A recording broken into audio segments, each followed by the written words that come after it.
अस्सलाम वालेकुम। अगर आप में थकावट है, मैदे के साथ ऊपर दायां साइड में दर्द रहता है, भूख कम लगती है, वजन अचानक कम हो रहा है, कमजोरी महसूस होती है, जल्द पे खारिश रहती है, आंखों और जल्द का रंग पीला हो रहा है, तो हो सकता है कि आपके जिगर में कोई खराबी हो और आप में फैटी लिवर का मसला हो। या बाज दफा कुछ लोगों में ऐसा भी होता है, इन अलामात के बगैर भी उनके जिगर में चर्बी का मसला हो सकता है। फैटी लिवर में आपके जिगर के अंदर और बाहर चर्बी जमा होने लग जाती है और सोजिश होती है, जिससे जिगर अपना काम सही नहीं कर पाता। साथ में ऐसे लोगों को डिप्रेशन और नींद में कमी भी हो जाती है, खासकर बड़ी उम्र के लोगों में। तो आज की वीडियो में हम एक ऐसी होम रेमेडी के बारे में आपके साथ डिस्कस करेंगे जिसका सिर्फ 1 कप रोजाना के इस्तेमाल से आपके जिगर पे चर्बी कम होगी और जिगर का काम बेहतर हो जाएगा। और साथ में इस रेमेडी या चाय के इस्तेमाल से आपकी डिप्रेशन, टेंशन में कमी आ जाएगी, जिसकी वजह से आपकी नींद बेहतर हो जाएगी। जिगर हमारे जिस्म का जल्द के बाद दूसरा बड़ा आज़ा है। जब हम कुछ खाते हैं या पीते हैं तो जिगर उसमें से न्यूट्रिएंट्स को निकाल के हमारे खून में शामिल करता है और जो गैर जरूरी चीजें होती हैं उसे खून से फिल्टर करके जिस्म से निकाल देता है। इससे हमें ग़िज़ाइयत के साथ ताकत मिलती है और साथ जिस्म के बाकी काम भी होते हैं। आपको पता है, अमेरिका और यूरोप में नॉन अल्कोहलिक फैटी लिवर 2017 की स्टडी के मुताबिक 20 से 25% तक लोगों में पाया गया है। जिगर खराब होने की 4 स्टेजेस हैं। पहली सिंपल फैटी लिवर, जिसका कोई नुकसान नहीं है। अगर इसको ना रोका जाए तो फैटी लिवर की दूसरी स्टेज में जिगर चला जाता है, जिसे हेपेटिक स्टीयाटोसिस कहते हैं, जिसमें जिगर में सोजिश हो जाती है। और आप अगर उसका भी इलाज नहीं करते तो जिगर तीसरी स्टेज में चला जाता है, जहां जिगर में स्कार्स बन जाते हैं, जिसे फाइब्रोसिस कहते हैं। यहां तक आप अपने फैटी लिवर को रिवर्स कर सकते हैं। और अगर फिर भी इलाज नहीं करते तो ये 4th स्टेज में चला जाता है, जिससे स्कार्स टिश्यूज पूरे जिगर में फैल जाते हैं और जिगर अपना काम सही नहीं कर पाता। और ये स्टेज सीवियर है और ये रिवर्स भी नहीं हो सकती। जिगर में चर्बी और खराब होने की बड़ी वजूहात में मोटापा, खासकर पेट की चर्बी का होना, शुगर का मर्ज होना, इंसुलिन रेजिस्टेंस ज्यादा होना, खून में ट्राइग्लिसराइड्स का ज्यादा होना और बाकी मेटाबॉलिक सिंड्रोम्स हैं। या कुछ पेशेंट्स में प्रेगनेंसी में दवाइयों के गैर जरूरी और गलत इस्तेमाल से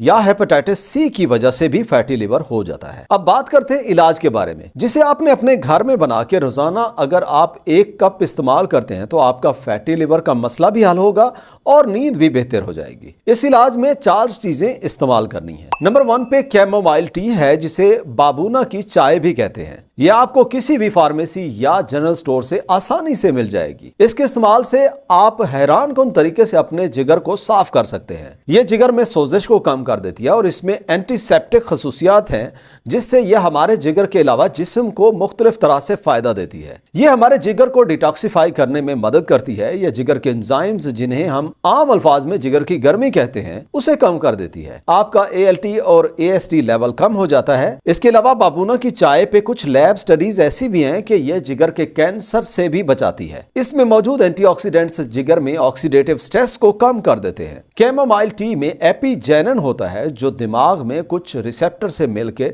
नींद दिलाता है। यह न सिर्फ आपको रिलैक्स कर देती है, बल्कि इससे इंसोम्निया या नींद ना आने की बीमारी भी बेहतर हो जाती है। यह एंजाइटी को कम करती है। यह हमारे निजाम इंहजाम को भी दुरुस्त कर देती है। इसके एंटीऑक्सीडेंट्स एपिजेनिन की वजह से कैंसर से भी बचाती है। कैमोमाइल एक नेचुरल लिवर क्लींजर की तरह काम करती है, टॉक्सिन्स को जिस्म से निकालने में मदद करती है। दूसरा इंग्रेडिएंट जो फैटी लिवर में मदद करता है वो अदरक है। अदरक में जिंजीरोल होता है, जो सोजिश को रोकता है और जिगर को सेलुलर डैमेज से बचाता है। एक स्टडी है जिसमें 12 हफ्तों तक 1500 मिलीग्राम मतलब 1.5 ग्राम रोजाना अदरक खिलाया गया, तो उससे जिगर के एंजाइम्स कम हो गए। इसके साथ बुरा कोलेस्ट्रॉल और शुगर लेवल भी कम हो गया। एक और स्टडी में देखा गया, जिन लोगों को 12 हफ्तों तक 2 ग्राम अदरक दी गई, उनमें इन्फ्लेमेटरी मार्कर्स और जिगर पे चर्बी कम हो गई एज कंपेयर टू वो जिनको अदरक इस्तेमाल नहीं कराया गया। इस रेमेडी में कौन सी चीज कितना डालनी है वो आगे बताते हैं। तीसरी चीज, इसमें लीमू आपने इस्तेमाल करना है। लीमू में विटामिन सी और फ्लेवोनाइड्स होते हैं, जिससे जिस्म में कुव्वत मुदाफत बढ़ती है। इससे वायरसेस खत्म होते हैं। इसके अलावा लीमू का सिट्रिक एसिड पित्ते की पथरी और गुर्दे की पथरी को खत्म करने में मदद करता है। यह जिगर में सोजिश को कम करके लिवर सेल्स को डैमेज होने से रोकता है। इसका विटामिन सी ग्लूटाथायोन को बनाने में हेल्प करता है, जिससे हमारे जिस्म में जहरीले मवाद को डिटॉक्सिफाई करने में मदद मिलती है। लेमन वाटर की मुकम्मल वीडियो आपको इसी चैनल पे मिल जाएगी। चौथी चीज, हनी इसमें शामिल करनी करनी है। शहद में एंटी माइक्रोबियल खसूसियात होती हैं। ये ना सिर्फ बैक्टीरिया वायरसेस को रोकती है बल्कि ये फंगस को भी रोकती है। इसमें नेचुरल फ्लेवोनाइड्स होते हैं जो जिगर को सेहतमंद बनाते हैं। इसके अलावा ये लिवर को टॉक्सिक सब्सटेंसेस से भी बचाती है। इस इलाज को बनाने का तरीका कुछ इस तरह से है कि आपने 1 कप पानी उबालना है, उसमें 1 टी बैग कैमोमाइल या बाबूना की चाय डाल दें, 1/4 चम्मच पिसा हुआ अदरक डाल लें, आधा नींबू का रस निकाल के डाल लें और थोड़ी सी 1 छोटा चम्मच इसमें शहद शामिल कर लें। इसको 8 से 10 मिनट तक पकने दें और इसे उतार के सोने से तकरीबन 30 से 45 मिनट पहले इस्तेमाल कर लें। उस वक्त पीने से आपके दिमाग को सुकून मिलेगा, आपको नींद अच्छी आएगी और आपका फैटी लिवर क्लींस होने में हेल्प होगी। और जब आप सुबह उठेंगे तो आपको इसका फर्क महसूस होगा। इस तरह आप कुछ हफ्तों तक लाजिम इस्तेमाल करें। चैनल पे आने का शुक्रिया। अगर वीडियो अच्छी लगी हो तो लाइक और शेयर करें और अगर चैनल पे पहली दफा आए हैं तो सब्सक्राइब भी करें। इंशाल्लाह मिलते हैं नेक्स्ट वीडियो में। अल्लाह हाफिज।